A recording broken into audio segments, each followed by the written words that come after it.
Hello everyone. आज चाहिँ सन्डेको दिन है, मैले के गरौँ गयो त्यहाँबाट चाहिँ मैले चाहिँ फिलिङ्गेको अचार बनाउँछु भने चाहिँ खुर्सानी भुटेँ हो। त्यहाँबाट बादमा फिलिङ्गेलाई पनि त्यसरी भुटेँ।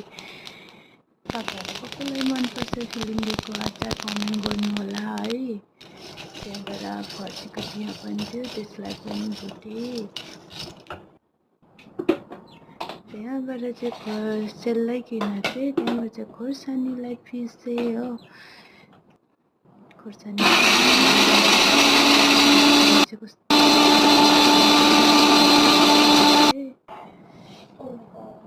फिलिङ्गेलाई हालेको, त्यहाँबाट पोखेर चाहिँ ओ माई गड भन्दै म आफै एक्लै बोल्दै पिसेर पनि तपाईँहरूले देखाउँदैछु होइन। त्यहाँदेखि फर्सीको बिहालाई पनि पिसिसकेँ। 3टा मात्रै थियो मेरोमा, भकिँदो भए चाहिँ दामी हुन्थ्यो। मेरो भकिँदो थियो, मैले अर्कोलाई दिइहालेको अस्ति। त्यहाँ चाहिँ बनाइसकेर चाहिँ फिट्दैछु तिनटै। फाइनली रेडी भयो होइन। त्यहाँदेखि मैले चाखेको मिठो भयो। तपाईँहरूलाई